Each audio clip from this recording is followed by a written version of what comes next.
Rahayu, Rahayu. saudara sebangsa dan setanah air.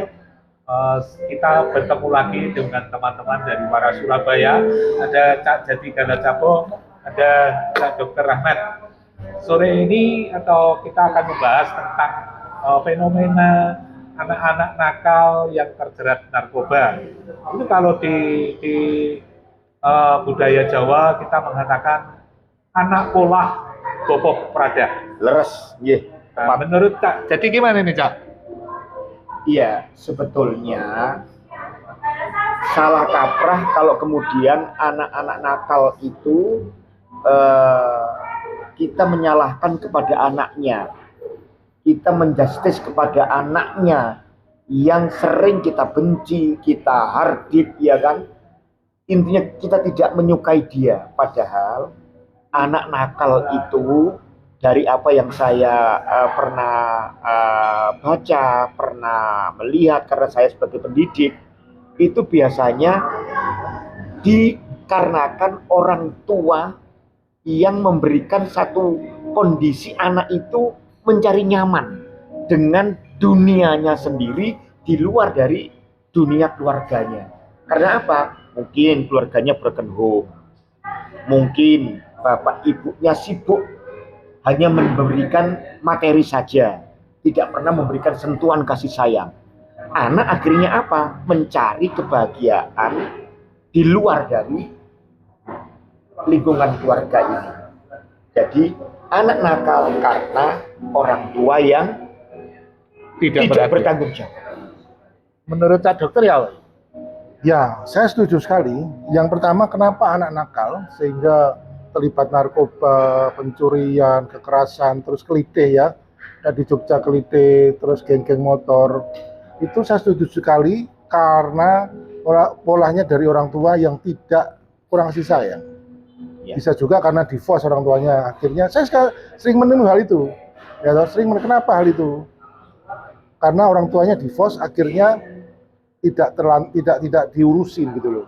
Ada juga orang tuanya masih ada tapi nggak ngereken karena kesibukannya bekerja. Ya. Akhirnya anak yang jadi korban. Betul. Itu yang pertama. Yang kedua, saya selagi dokter bahwasanya kemungkinan kedua ada juga bapak ibunya masih ada.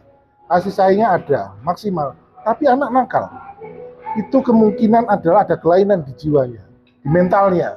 Nah, otaknya konslet ya. Jadi salah satunya adalah misalkan ada anak yang bolosan sekolah ya.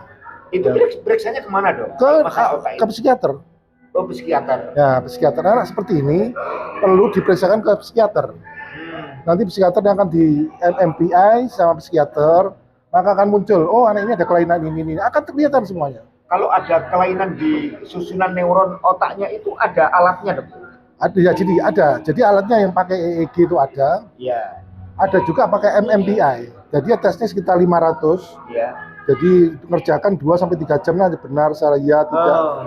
Nanti di situ akan kelihatan ada rumusnya, maka dilihat oh anak ini mengalami ini. Nah, kalau psikiater nanti akan diobati. Betul. Diobati, dikontrol akan sembuh. Atau mungkin juga anaknya itu ada suatu kelainan, mungkin ada tumor dan sebagainya. Bisa saja terjadi. Jadi presentasi hanya mana selama ini yang diketahui oleh Cak Dokter ini antara anak nakal itu karena otak ya kan, karena memang secara fisik ya kan, atau dari situasi lingkungan yang paling banyak situasi lingkungan. Jadi sebenarnya kita jangan menyalahkan anaknya. Jadi seharusnya orang tua ini kan anak lahir itu kan karena keinginan orang tua. Makanya kalau sudah lahir ya tolonglah ya kan ikut bertanggung jawab. Kalau bisa yang sungkem itu adalah orang tua sungkem ke anak. Dalam arti apa? Sungkem itu adalah mengayomi, mendidik dan melindungi. Saya sering sudah mohon maaf kepada anak-anak saya, terutama anak pertama. Karena kan belum punya pengalaman ngomong.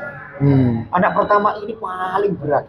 Sering disentak, mohon maaf untuk anak-anakku dan anak-anak semuanya. Ya. Pemirsa, kesimpulannya anak adalah tanggung jawab orang tua. Kak Dokter bilang yang berbakti itu harusnya orang tua kepada anak. Ayo, waras. Rahayu. Rahayu. Rahayu. Waras Surabaya.